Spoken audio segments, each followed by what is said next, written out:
এখন আমাৰ কলাই গাঁৱত পাৰ্টছৰ এজন অসমীয়া মানুহৰ দোকান নাই। এতিয়া মোৰ প্ৰশ্নটো হ'ল মানে কিয় নাই? আমি ব্যৱসায় কৰিব নিবিচাৰোঁ নে আমি কৰিব নাজানো? আমি চিন্তা কৰোঁ চৰকাৰে আমাক কি দিছে, কিন্তু কালাম ছাৰৰ দৰে ব্যক্তিসকলে চিন্তা কৰিছিল চৰকাৰক তেওঁলোকে কি দিব পাৰিছে। নমস্কাৰ বন্ধুসকল, এটা নতুন ভিডিঅ'লৈ আপোনালোক সকলোকে স্বাগতম। ধান মৰা মেচিনবোৰ খুলি থৈ আমি জেচিবিৰে মাটি কাটা কাম আৰম্ভ কৰি দিলোঁ। অইনবাৰতকৈ এইবাৰ অকণমান আগতীয়াকৈ আমি মাটি কাটা কাম আৰম্ভ কৰিছোঁ, নহ'লে আমাৰ জেচিবিখন বহি থাকে। জেচিবিখনৰ এক মাহৰ কিস্তি আহে ৬১,০০০ আৰু আপোনালোকেতো জানেই কাম কৰিলেও দিব লাগিব, নকৰিলেও দিব লাগিব। এক মাহত যেতিয়া ৬১,০০০ টকা কিস্তি দিব লাগিব বুলি প্ৰথম গম পাইছিলোঁ, তেতিয়া ভয় লাগিছিল, মনত সন্দেহ হৈছিল পাৰিম নে নোৱাৰিম। কিন্তু জেচিবিখন ল'বলৈ আমাক পৰিস্থিতিয়ে বাধ্য কৰিছিল। 4খন গাড়ীত আমি মাটি কাটিবলৈ হ'লে ২৪জন মানুহ লাগে আৰু প্ৰতিদিনে ২৪জন মানুহ পোৱাটো মানে অসম্ভৱ, প্ৰায়ে নাপায়। আৰু বৰ্তমান পৰিস্থিতিৰ লগত খোজ মিলাই কাম কৰিবলৈ হ'লে মানে এখন জেচিবি আমাৰ অত্যন্ত প্ৰয়োজন হৈছিল। বন্ধুসকল, আপোনালোক সকলোৱে জানে বৰ্তমান প্ৰত্যেকটো কামতে বা প্ৰত্যেকটো ব্যৱসায়তে বহুত কম্পিটিশ্যন। এই পৰিস্থিতিত পিছুৱাই নাযায় এখোজ আগুৱাই যোৱাৰ চেষ্টাত আমি জেচিবিখন ল'বলৈ বাধ্য হৈছিলোঁ। আৰু আপোনালোকৰ আশীৰ্বাদত আজিলৈকে আমাৰ এটাও কিস্তি ফেইল হোৱা নাই। এই ট্ৰেইলাৰখনৰ বগীটো ভাঙি গ'ল। ট্ৰেক্টৰখনক আৰু ট্ৰেইলাৰখনক সংযোগ কৰা এই ৰ'দডালৰ নামেই বগী বুলি কোৱা হয়। ইয়াতে 18 ইঞ্চিৰ এটা বগী লাগে। এই 18 ইঞ্চিৰ বগীটোৰ দাম 600 টকা। বন্ধুসকল, আমাক যিমানবোৰ পাৰ্টছ লাগে, বগী হওক, বিয়াৰিং হওক বা অন্যান্য যিমানবোৰ আমাক পাৰ্টছ লাগে, সকলোবোৰ বস্তু আমি এই দোকানখনৰ পৰাই লওঁ। এইজনে হৈছে সুশীল দা।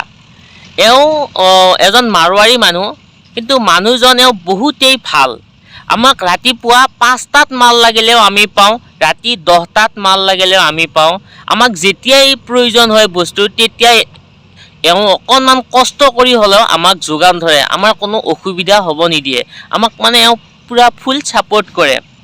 আৰু কলাই গাঁৱৰ আশে পাশে প্ৰায় 500-600মান ট্ৰেক্টৰ আছে আৰু এই সম্পূৰ্ণ ট্ৰেক্টৰবোৰ এওঁৰ দোকানৰ পৰাই মানে পাৰ্টছবোৰ লয় বা এওঁৰ দোকানৰ ওপৰতে নিৰ্ভৰ কৰে প্ৰায়ে।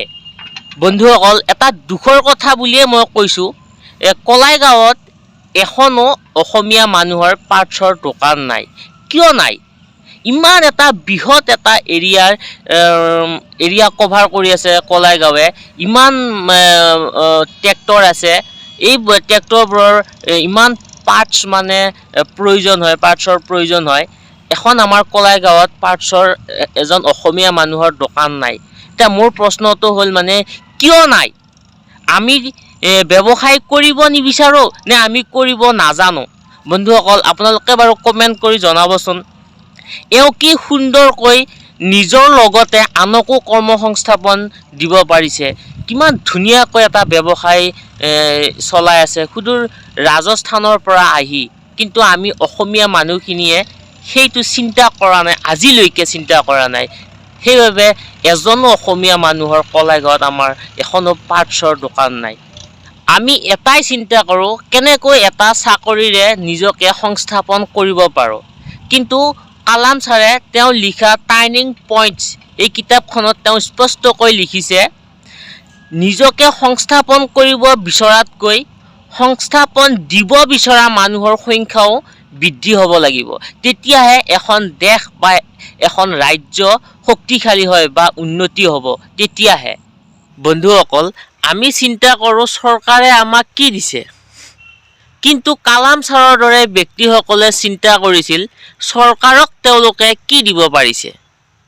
তেনেকুৱা চিন্তাধাৰাৰ ব্যক্তি আছিল বাবে আজি তেওঁলোক অমৰ, বা আজি আমি তেওঁলোকৰ আত্মজীৱনী পঢ়োঁ, বা আজি তেওঁলোক আমাৰ বাবে পথ প্ৰদৰ্শক। এইখন হৈছে আমাৰ ৰাধেদাৰ হোটেল। ৰাধেদা আগতে বাহিৰত আছিল, তাৰ পৰা আহি আমাৰ ঘৰৰ ওচৰৰে এই চকটোতে এখন হোটেল আৰম্ভ কৰিছে। ৰাধেদাৰ হোটেলৰ বস্তুবোৰ খাই সঁচাকৈ বহুত ভাল লাগে। আমাক 15জন মানুহৰ পুৰি পৰঠা ৰুটি সম্পূৰ্ণ যোগান ৰাধেদাই ধৰে।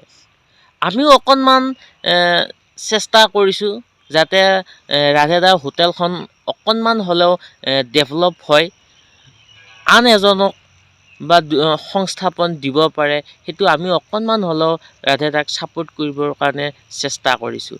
সেইবাবে যিমান দূৰতে আমাৰ কাম হ'লেও সম্পূৰ্ণ আমাৰ খোৱা বস্তুখিনি ৰাধেদাৰ পৰাই আমি লৈ যাব চেষ্টা কৰোঁ।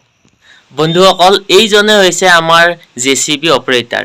এওঁ এজন ছিনিয়ৰ অপাৰেটাৰ হয়। এওঁ JCBখন বৰ ধুনীয়াকৈ অপাৰেটিং কৰে। এওঁৰ মাহিলী দৰমহা 25,000।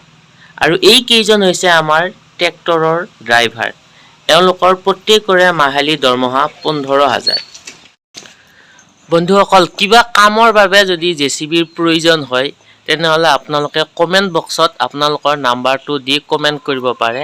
মই আপোনালোকৰ লগত যোগাযোগ কৰিম। এই দুইজন ভাইটি হৈছে আমাৰ সহায়কাৰী। এই দুইজন ভাইটি নহ'লেও আমাৰ বহুত অসুবিধা হয়। দুইজনে JCB আৰু ট্ৰেক্টৰ বৰ্তমান শিকি আছে। নিশ্চয় এদিন দুইজন এজন অপাৰেটাৰ বা এজন ড্ৰাইভাৰ নিশ্চয় হ'ব। বন্ধুসকল, এনেকৈয়ে নিজৰ লগতে আনকো কৰ্মসংস্থাপন দিবলৈ চেষ্টা কৰি আছোঁ। আশীৰ্বাদ কৰিব যাতে আগলৈ ইয়াতকৈ আৰু বেছি মানুহক কৰ্মসংস্থাপন দিব পাৰোঁ। সেই আশাৰে মই বাবুলে আপোনালোকৰ মাজৰ পৰা বিদায় ল'লোঁ। পুনৰ লগ পাম এটা নতুন ভিডিঅ'ৰ সৈতে। ধন্যবাদ।